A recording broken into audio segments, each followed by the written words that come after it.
And then we'll make sure to post them for you to reference back to or to send to a team member who you're like, oh, dang, I wish they would have seen today's presentation. But before we go into the presentation and we have some questions for you all on some key issues here, anyone have anything they want to share about successes or things you've learned this month? Anyone newly closed their application or send out their first payment since the last time we met and want to jump in with that information?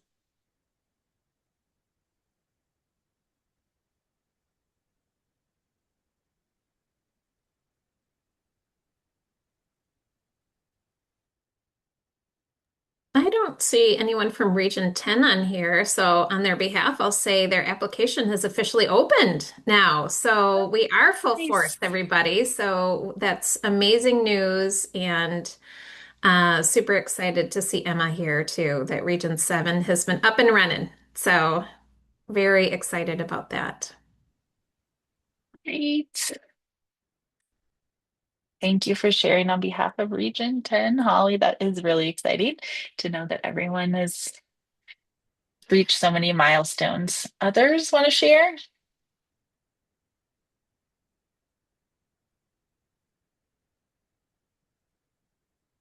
I don't want to steal people's thunder either, but Region 1 and 9 all met and 3 all met the 1.6 million.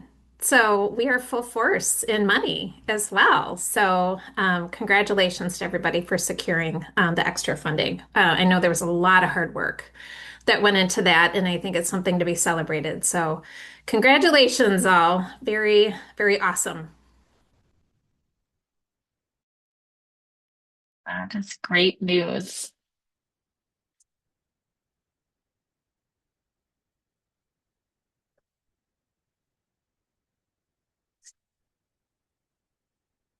Well, since we have very Monday vibes here, I think I'm just going to go. Oh, Shanae, please go ahead and share. No, I just that we're celebrating. This has been really a haul, and we have an incredibly talented team, and I really have to give hats off to everybody picking up and making things happen. It's been really a hands-on approach with lots and lots and lots and lots and lots of emails, both from early educators and folks and those sites, and also like their HR staff and so forth and so on. So we finally are at 203. We've probably got about 20 more to go, but for the most part, we did our kind of big haul and got a lot of money out. Super excited about that, and folks are already emailing us since we got it out on Friday. They're like, when is that going to be there? They're just super excited about having it, and it's really heartwarming. It's just really heartwarming to make a difference for them and to keep them in the field and so forth. But I have to say that we have had a number of folks that have been concerned about both the benefit cliff mostly, and so I guess more to address in that area. So hopefully in the next 2 weeks we'll have our income webinar and we'll do a little bit more about the benefit cliff. But just super excited to be at that milestone. And I really have to say that I appreciate the flexibility and support of Holly and Jared and Amanda in particular, and how they keep putting their heads together as they are met with kind of our challenges and are working with us, in terms of getting us the money so we don't float. I mean, that's pretty standout, I would have to say. So I appreciate that. Thank you so much for sharing and for acknowledging that. And we'll definitely come back to the tax and benefit um, question again after our presentation. So appreciate you alerting us to your timing about your next webinar too, Sinead. That's helpful. Okay. Anyone else before we get into our presentation want to share something? I'm going to be asking again later, so don't worry. You can certainly, if you need some time to warm up or just to cool off from your last meeting. I know many of you are back to back. Um, we will have some more time, but want to make sure. Thank you to Maddie Klotz for joining us. I'll let you do a little introduction of yourself as well as more than what I will just say is that Maddie's here to really talk to us about the data entry workbook, walk you through the process, as well as, of course, answer your questions in real time. So I want to make sure she has time to do that, and you'll have time to ask your questions. So I will pass it off to you, Maddie. Awesome. Thank you so much. Yes. Hi, everybody. My name is Maddie. I am a research associate at Research to Practice Consulting and the person behind this implementation workbook. So, we're going to go through today the workbook and the way that we'll be entering data in these. I do want to give everyone the opportunity to ask questions as I'm talking. So, feel free to unmute yourself and stop me or put things in the chat. I'll try to keep an eye on that as well. I might say that I'll be answering your question as we're going through things, or note that it might be better to be something to talk about offline because I think there are a lot of individual situations here that are different for everybody. So some things might be helpful to just talk about separately. But I definitely want to know too if there are things here where like, this isn't working. We might need to add a column or something like that, or a response option. So those are things I think we can all talk about too. So I'm going to take a moment first to share my entire desktop screen, so please don't be overwhelmed. I'm sorry in advance. But I want to be able to go through a couple different looks at this workbook, and so what we're submitting, and then we'll just kind of stick in one version. So you'll see what I mean. You all have access to individual SharePoint folders. And Holly, do correct me if I speak incorrectly about anything. But you all have your own individual SharePoint folders, and within that SharePoint folder, there is an implementation workbook folder. And so within that, every month, there will be a spreadsheet for you to enter data. And so this is what our January spreadsheet looked like. And so every month, we'll be going in and then adding a new spreadsheet for you that will have the data from the month prior and then pre-filled for the current month. And that'll be an opportunity for you to go in and make edits. So I wanted to start by sharing my whole screen to say, like, this is what our January one looked like. Our one for February looks like this.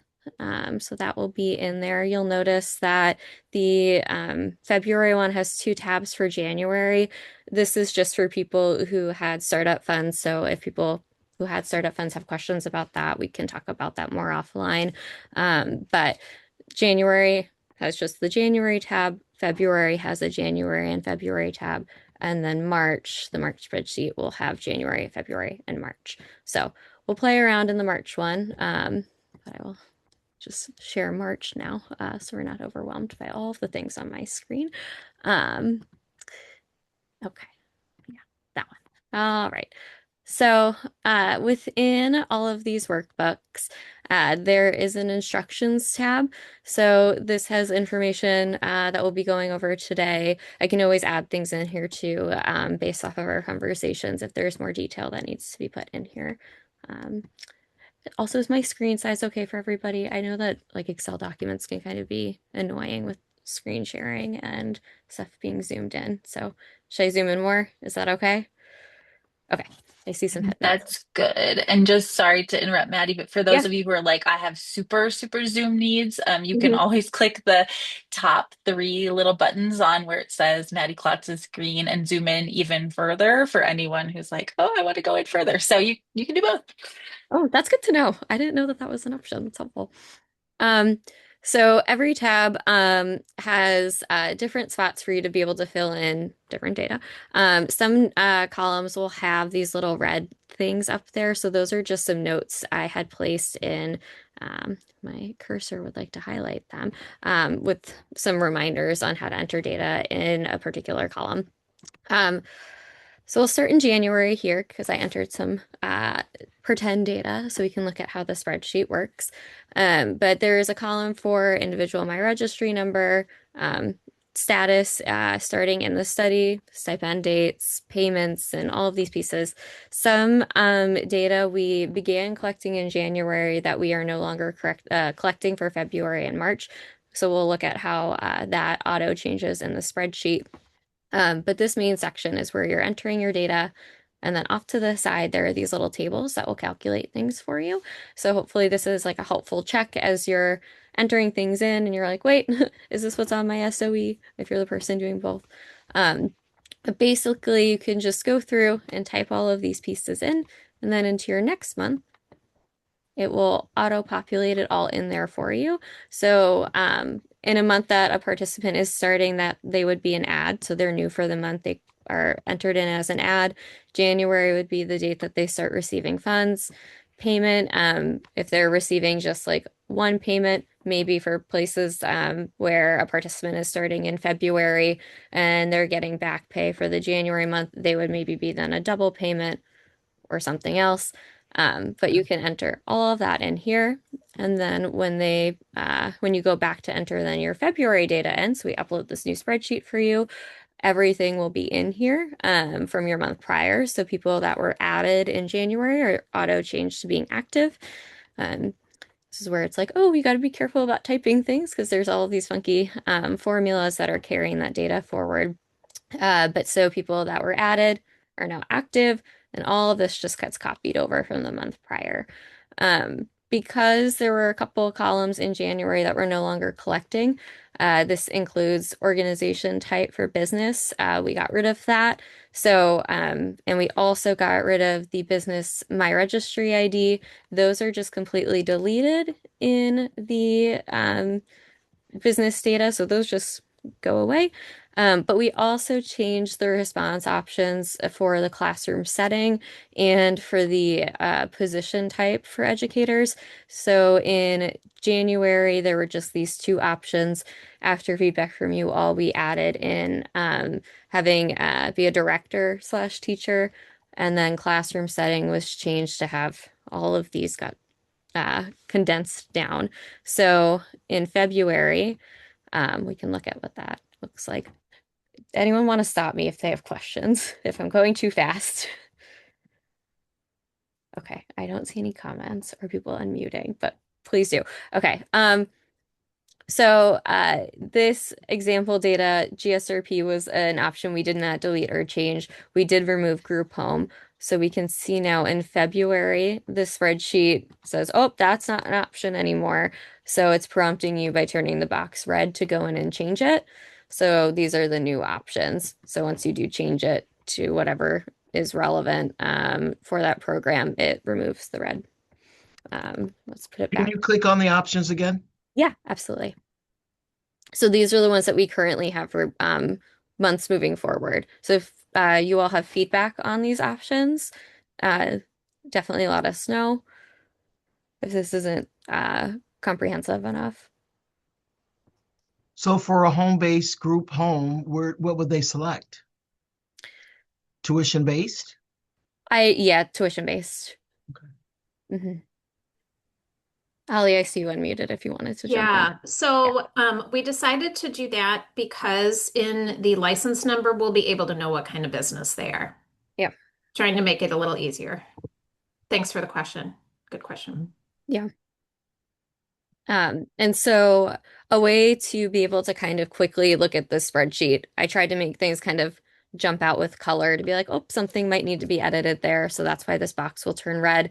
It also will note that there's an option here that's incomplete for the classroom setting. So this is a special tally for February that'll be noting to you that there's something in here that needs to be updated. There's also that new response option for teacher and director. In general, though, let's say in February, this educator ends up dropping out.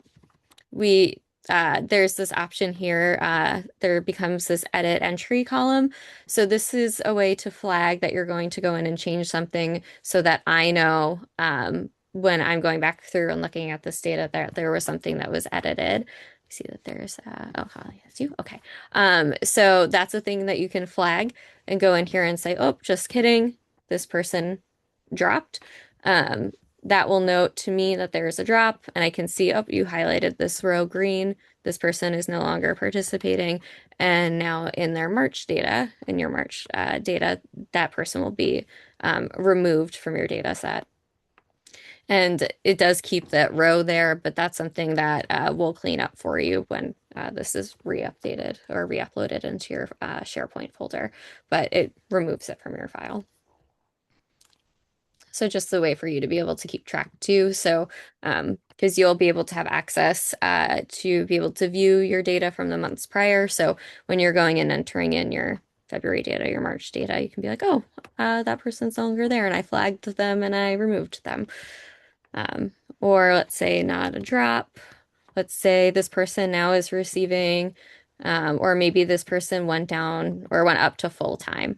This would change in their March data now also to being full time.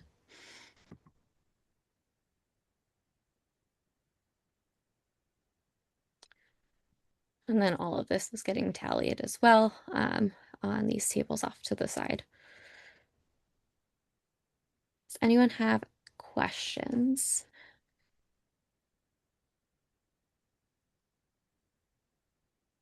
Yeah. I think hopefully this will reduce hopefully data entry each month to month, because the way that it'll transfer over, hopefully you'll just be able to go in and edit things that are different. So if a new person, let's say in February, is added, you could go in here and just add a new person. So this person now is being added in February. Their stipend start date would be in February. Maybe they're receiving a double payment because they started in February. Part-time. All of this. We'll go through all of the columns here. Now we can see there's in the table off to the side, one person was added. And all of these counts are changing accordingly. One person is receiving a double payment. Now in March, this person is now active. Their first payment was in February. Now they might be receiving, though, a single payment. So we would want to note that we're editing that entry to mark them down to a single payment moving forward. And their March data would then just show that they're active with the single, and it would no longer be green.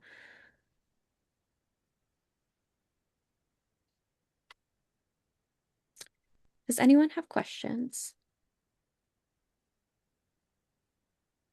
Or is anything confusing? Are we not capturing something that you think is important to be collecting in this spreadsheet? It looks like we have one hand raised. Barbara, please go ahead. Oh, yeah. Hi, I just had a question about what you just mentioned. So for moving forward, we're going to have to manually go in and change whether they are getting a single or a double payment, that is something that that field carries over each month. So we have to manually change that. It does carry over each month. Okay. Okay. Which I think, Holly, we could probably talk about some of the individual cases with that. If it would be helpful to have it automatically convert to a single payment for the following month, I could code that. So let's say in February someone started and they were a double payment. If we want that to automatically change to a single payment the following month, I could make that happen. So you would have to then manually change them to a double payment if they were to be getting a double payment again for whatever reason. I could make that change if that would be something that's helpful, and we think that would make sense. I see you nodding. Okay. Yeah, I think that's a really important distinction. I guess for all of you, we have a lot of that going on. So Right. I think then we would want to be super, super clear that the rule is it'll go back to single. So anytime you're doing a double or triple, you have to go in and change it. But we'll assume that because for the most part, we're going to do single payments once we get Right. through. but I think that's a really great suggestion. Okay. Yeah, and I see people in the comments too. It's gonna be rare for anything to be in a row like that. Okay, so I can go in and code it so that if it's a double or a triple is selected the following month, it will automatically be a single. Does that work for people? Okay. I won't do that for none slash paused or other because I feel like those options could mean other things. So if you select none slash paused or other, it will remain that the following month. But if you select double or triple, I can automatically make it go to single. Okay.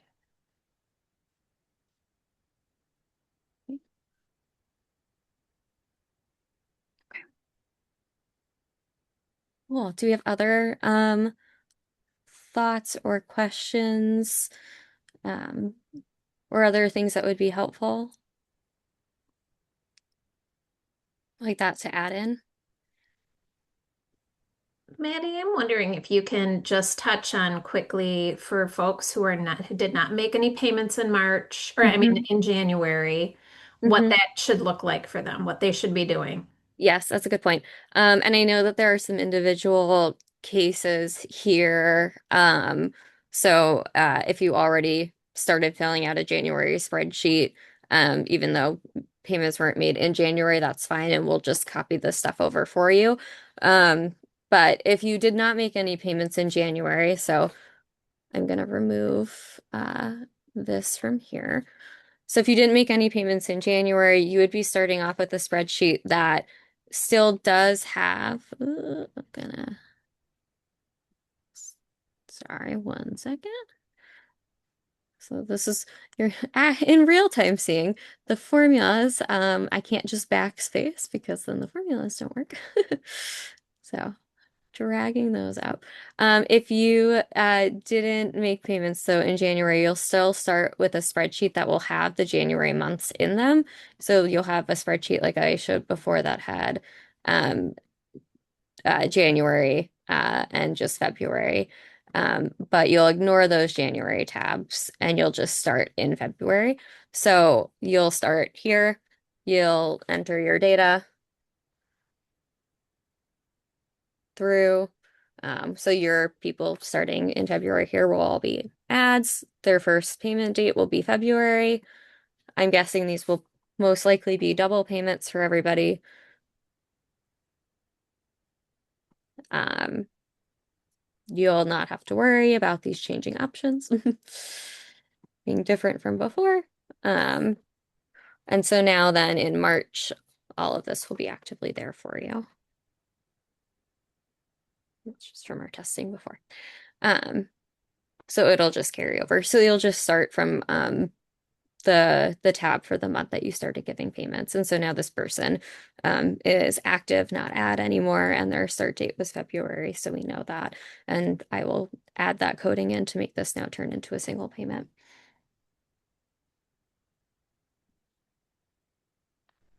And if you had someone starting in March, their start date would be March. They would probably be receiving then a triple payment and so forth. Or if they're paused for whatever reason, that too.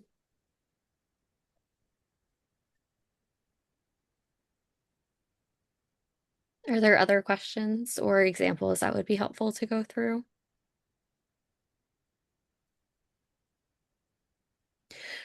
So for people who did enter data in January already, you'll get those little boxes if your classroom setting selection no longer exists. So you'll want to go change that.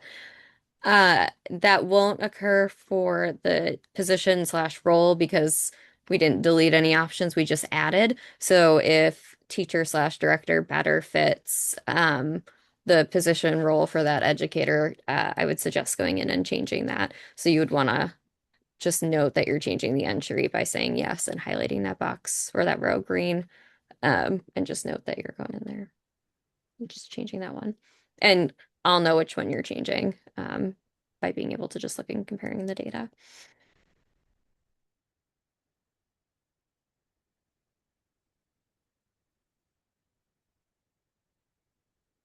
Anyone else have questions? I just wanted to bring up Yeah. one other scenario too, that I know that in a couple of cases we've had people selected and the money went out to the business to pay the person, but then the person left before before the payment actually got to them. Um, what we would need to, we will want to talk to you if you have already submitted your SOE about that. But if the payment never went to the person, we do not want them on this list. So we will want to talk with you on the back end with how in your SOE that would show up, and so that we all have notations on that, so that our numbers all match. But we don't want anyone in here who actually didn't physically get the money. Okay. And then in addition to that, we had a situation where someone was selected and they're going to get the grant the entire time, but they did not start their job until February. And payments went out in January. We would not want them in the January, but we would want them in February, and then we would not double up their money. So they would not get a double payment because they were not employed in January. So they would just be a regular ad then They in the would be a February. regular ad, yeah. Yeah. But they're not replacing anyone at that point because the initiative just started, and because they weren't employed, just to keep us on the up and up. We want to make sure that we're not paying people who were not employed at the time. Learning all kinds of great things from all of you that are learning this Yeah. in real time. So feel free to pipe in with other learnings, because I think we're, of course, figuring this out with all of you as we go.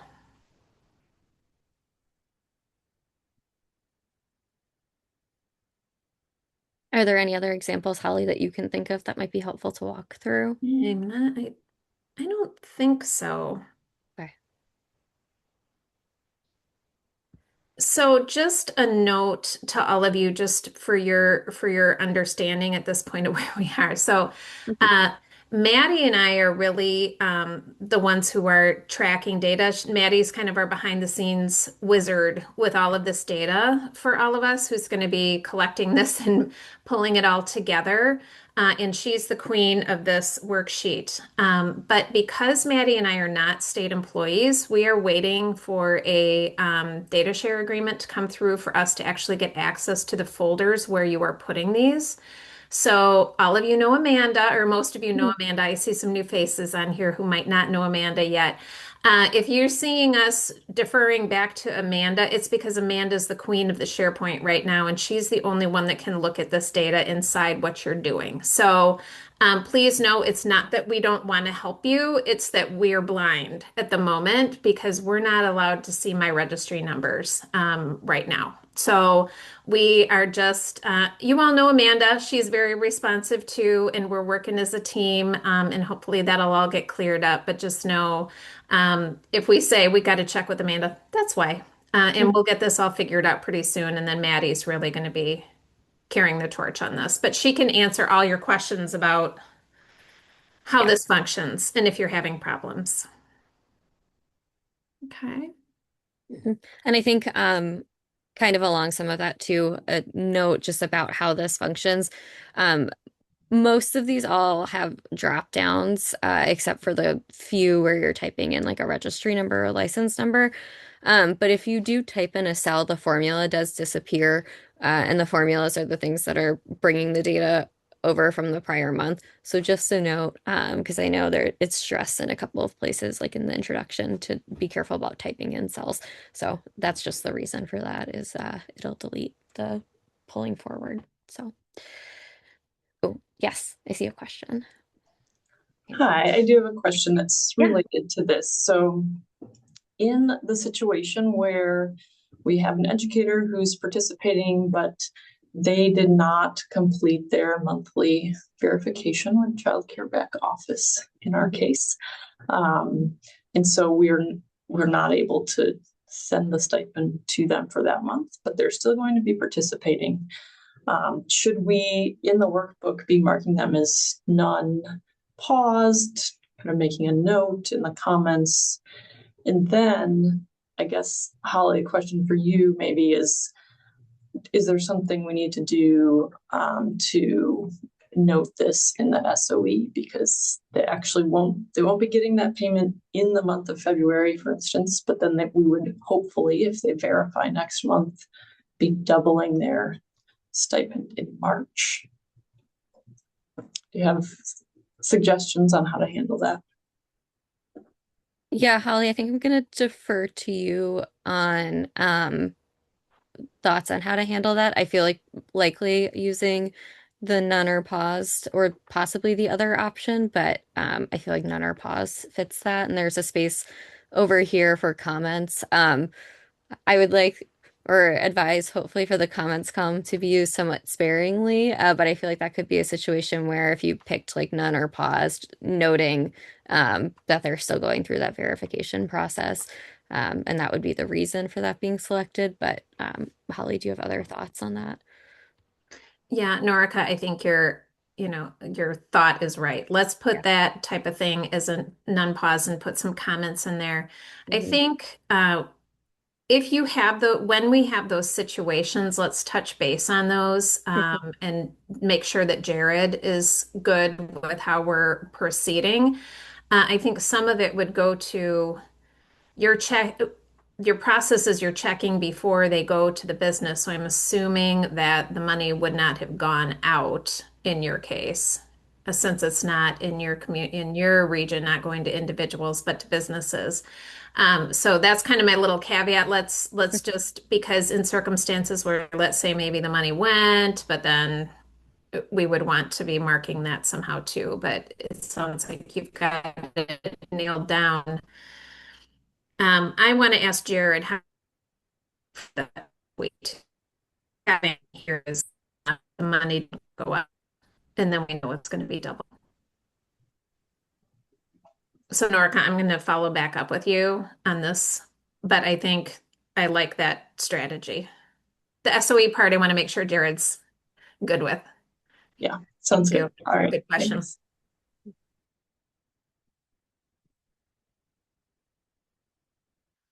Any other questions at all? Yeah. Shanae, I think I see your hand raised. Oh, I don't know if I can hear you. It could be on my end. I can't either.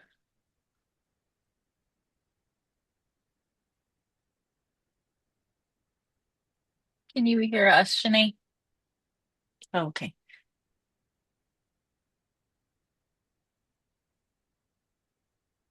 Can you hear me now? Yes. Yes. Okay. Yeah, I've got a bunch of weird things going on. But anyways, when you mentioned my registry, and I was just thinking about the people, if they have not gotten their people in yet, and how much time we spent going back and forth with my registry. I don't know if there's an opportunity. There was a suggestion last time that we work through the GSQs. We immediately went to the GSQs. They were absolutely willing and helpful. So I appreciate that, Joan. But one of the things that we found out was that they could not see payment information, and I don't know if that's something that could be fixed. Maybe it requires a modification to the master data sharing agreement, but um, boy, if they could actually see that, they could be actually more help, because that's generally where the problem lies. Is like there's three problems when you get snagged by um, my registry. The biggest problem is there's no payment information in there. Obviously, we went back hard and heavy on folks, in highlighted yellow, orange, whatever, to try to get them to make sure that they did that and send us a screenshot. So whoever suggested that, that was perfect sharing to help us along. But if the GSQs could see payment information, that would really be helpful, because then they could see more. Um, yeah. I don't, sadly, I don't think that's an option. I don't think that there's a data share agreement that's going to be able to be approved to let them see that information. So I will ask Lisa, but my suspicion is we're not going to be able to do that, and especially not quickly. Yeah.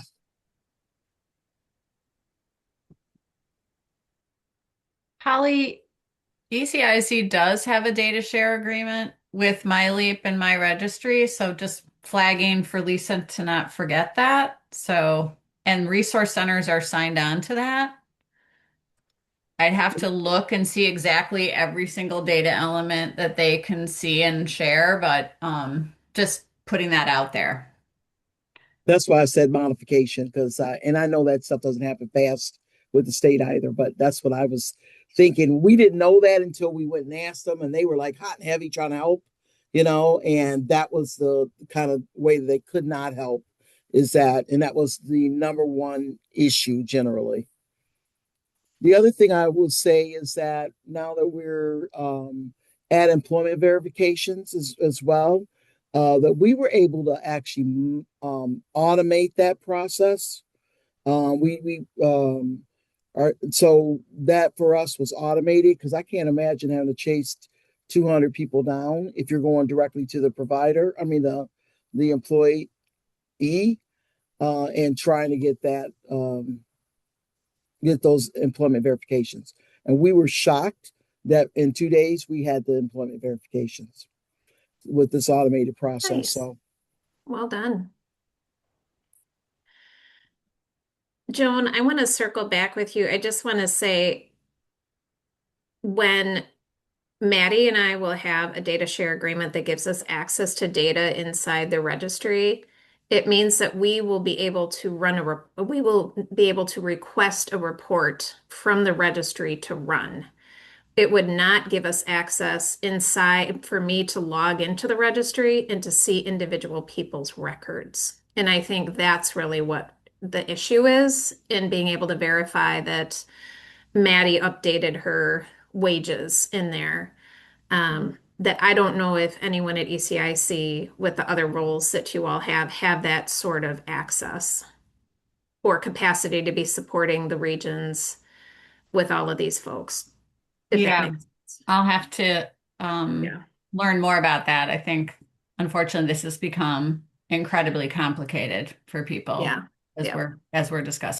they Yeah. can see the individual records, they just can't see that field.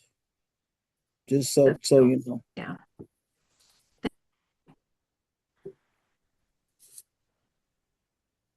Which makes sense, right? That's pretty personal. That's personal information. Thanks.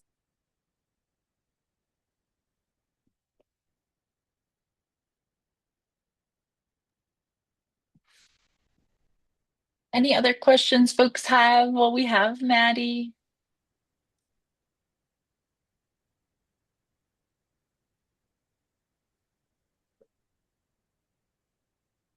Okay, well, hearing none, we know that there still is plenty. As you all have experienced, Holly and Maddie are very available, and we'll refer you to the right people as well as they await their data sharing agreement. But thank you so much, Maddie, for walking us through that. And as questions come up, I know that you all will send them along, but there's also no wrong door. Any one of us who reach out to will make sure that you get the help you need to make sure that stuff is entered, but very much appreciate it. Anything else you'd want to add, Maddie, that you can think of? No, I don't think so. I'll drop my email in the chat. So if you do have any questions about the spreadsheet, definitely don't hesitate to reach out to me if you need help with anything or ideas. Appreciate it. Well, we have a few topics we have teed up that I think there are some resources that we have or questions that we have for you, but also have, of course, a few about a little less than 20 minutes for you all to bring up questions that you have as well. I did want to, I'm looking at order of the things we thought might be helpful, and want to give Holly, if you want to say anything about the evaluation with AIR or AIR, however you prefer to pronounce that, the acronym, before, as you're thinking about what you want to convey. We know that in particular. There's been some regions who have had higher response rates than others, and Norica was very generous to share the emails that she sent out to participants to garner a good response rate. So I will put that link in the chat while you're sharing anything you want to share, Holly. But thank you, Norica, and then we'll also give you room to share any tips or tricks that you might have beyond your emails. Thanks for bringing it up, Sarah. Yes, that was my one thing also that I wanted to mention. So, can you hear me? I'm seeing my internet is unstable. Okay. We are seeing a slow increase. It certainly Norica has been super, super, super successful. I have seen in some of your regions some nice growth in the number of folks, but if you can, please just keep reminding folks.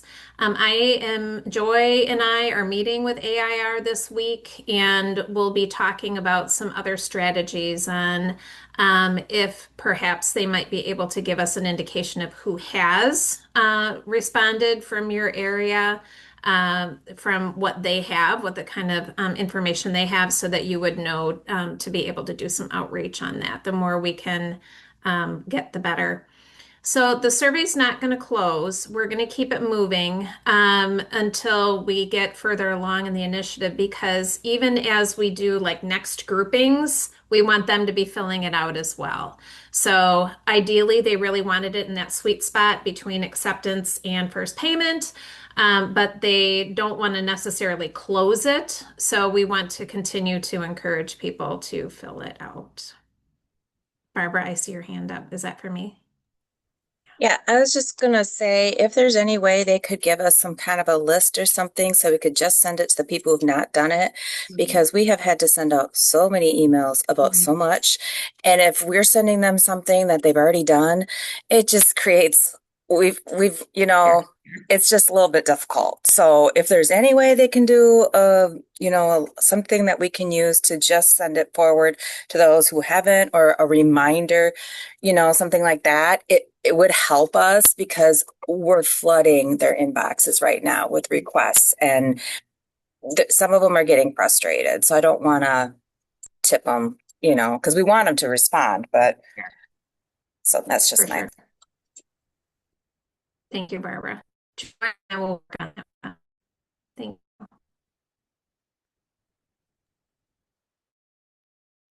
Thanks, Holly. Anything else on this survey folks have or want to share about that uptick you are seeing, things you're finding helpful?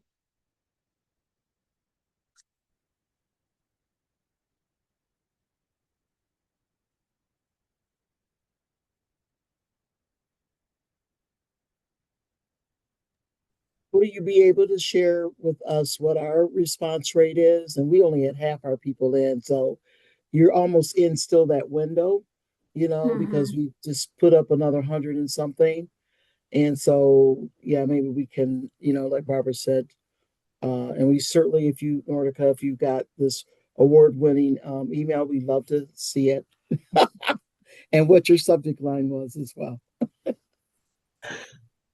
Yeah, I think Sarah shared a kind of a sample of the email, and I don't know if there's any magic in it, but I will share just kind of, I did a few things ahead of time when I emailed the programs. I think it was like the day before I was sending the survey out to the educators. I asked the programs to alert their educators that there would be an email coming from me, and that their educators would need to take the survey. So that was kind of like the prep.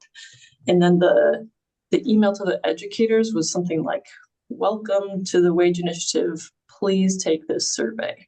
And then I led with the link to the survey, first thing at the top of the email, and then put information about, and you'll get your stipend and all those details down below. And then I did send a follow-up email about a week later that was just really short and just like, if you haven't already, please take the survey. And I agree, Barbara, it's tough because a lot of folks had taken it. And even though my email, I said, I don't know who took the survey or not, so please disregard, if you already took it, thank you. But a lot of people still responded and said, I already took this. Like, okay, I know. So that was what I did. I don't know. Again, if there's any magic sauce there, but feel free to use whatever you can for my emails. Thank you. Mhm.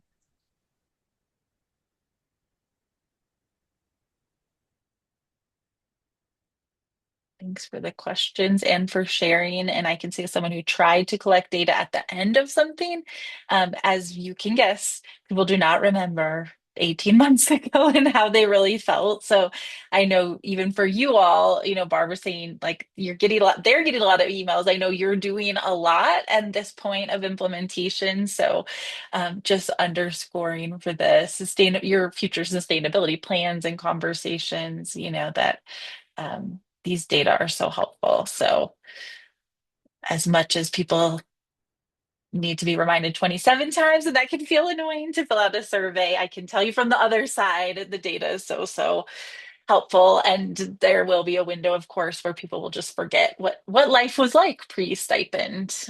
So very fun.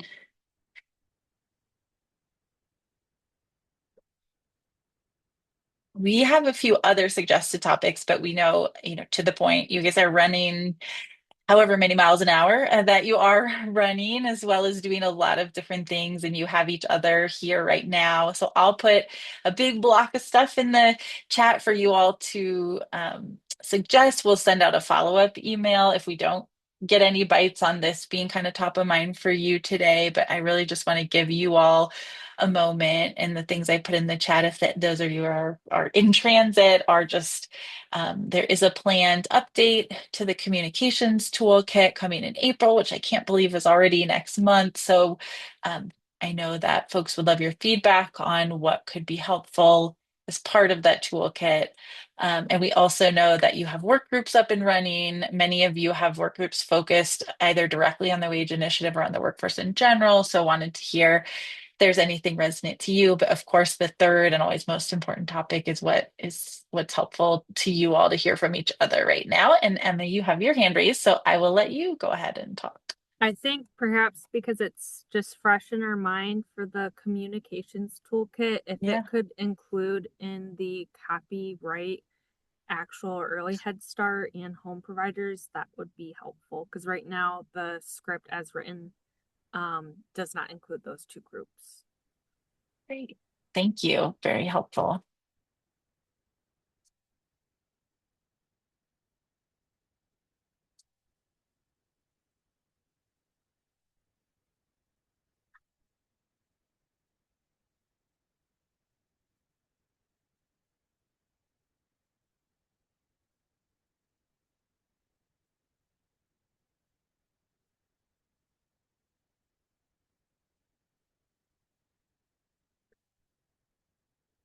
Forgot one very important topic. Also, sometimes helpful to hear from those of you who have been hearing from recipients, anything you are hearing in terms of positive impact on folks, especially for those who might not have yet gotten there. Always helpful to hear from educators themselves. So feel free, would welcome you to share any of those stories that you're hearing as well.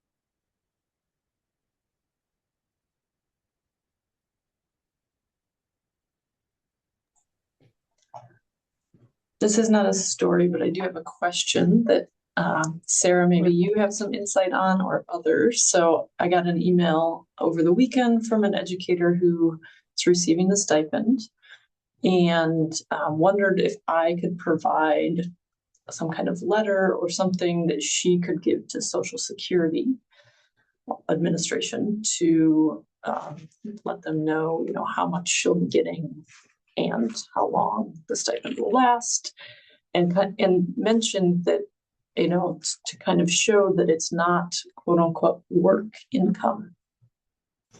And So I told her, I will get back to you.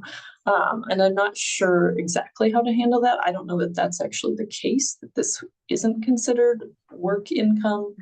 And if there's anything specific that, some kind of letter that she's going to present to Social Security Administration should or shouldn't include. Yeah, anyone, I think for folks who are like, oh, you're not that far yet, for many who choose to draw Social Security and go back to work, their income caps on what you can take in before it impacts what you're receiving. So I'm definitely happy to send along some things of kind of what might be your parameters, Norca, and give you some guidance. But would definitely be interested if others have encountered this or have general thoughts.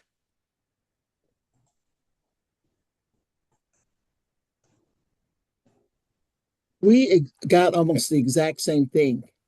Okay. It almost sounds like it was a form letter, the way you described it. So we have not figured out how to answer that. So we'd love for some kind of draft. That would be great TA for us, because we didn't quite know what we should say. The fact that we're calling the stipend might put us in a little gray area. I don't know.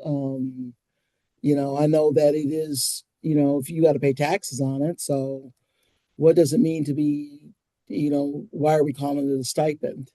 You know what I'm saying? It's like a stipend, scholarship, whatever. So maybe they're thinking it's in this other space. So I don't know what the rules are around that, but certainly if you know anything, Sarah, that and could give us a draft of something. Yeah. I definitely am happy to do that. My honest first thought is that limit from, from the Social Security Administration of 25-ish thousand a year while you're drawing on Social Security. I don't know that they're, super flexible. They're a very efficient part of the government, but I don't know that they're a flexible part of the government. But I will do a little more research. So at least you have a response of, knowing what the right thing to say to these folks is. Yeah. And yeah, I agree that it'd be super helpful to have a uniform kind of template so that we're all saying the same thing. I think that would be good.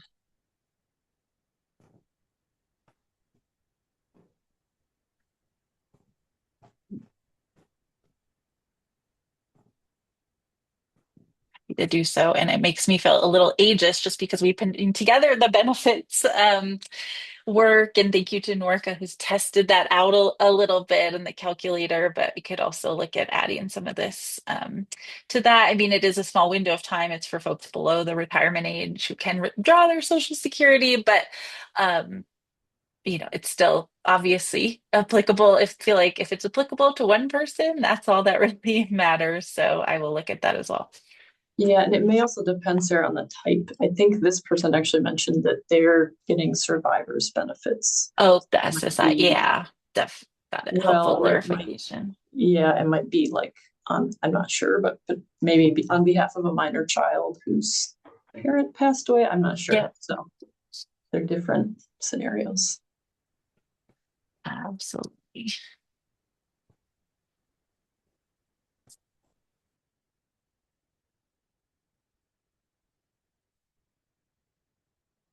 Other things that have come up. I know when we met last time, and Shanae, you mentioned the benefits work that you all were doing. We did talk about a separate meeting, which is just kind of occurring to me. So Lindsay and I will put our heads together on that after this as well, so that we can go deeper into this issue as you all are issuing payments. I'm sure these questions are just coming up more and more, but other things that folks are getting in this area or others that you want to mention here that might be helpful to get some guidance on?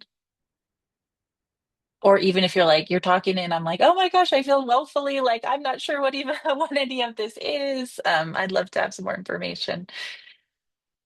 All feedback's welcome. That's me, Sarah. So I'll catch up eventually. I appreciate everybody commenting because I'm learning as you share. Yes. I can add one more thing. I think I emailed you about this, Sarah, but Yes. related in particular to, I think, Social Security benefits is the question when, if we're paying a double or triple payment to an educator in a given month, what are the implications of that? Because, a single month payment might not impact their benefits, but a double or triple in a given month could. And so thinking through that, and I don't know, coming up with any potential solutions. Yes. And yes, we are. You will soon receive a calculator, which may or may not, for those of you who don't love Google Sheets or Excel, they may say that. And so I think that's also a good thing about meeting separately is we could walk you through that, just like you got to walk through the spreadsheet today to see those different things. But we're trying to make sure you have a various different avenues to learn about what benefits are calculated on monthly. I mean, most are calculated on an annual gross versus net, all that kind of stuff. So you don't have to have expertise or do kind of figure it out on your own. We'll give you what you need to know because, of course, with lots of this stuff, you're helping give that first step of guidance, but certainly not expected to be the benefits manager for folks. But it is helpful to know what the implications are and where you can point people. So that will be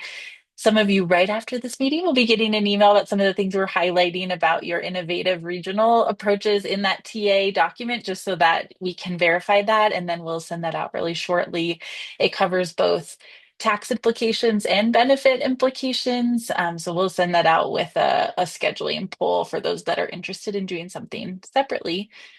Being cognizant of time, I know we're wrapping up, but if anything comes to mind, please reach out and we'll be meeting again next month. But as always, happy to pull together any interim things to do individual TA. We know things are emerging, so never hesitate to just reach out or schedule something.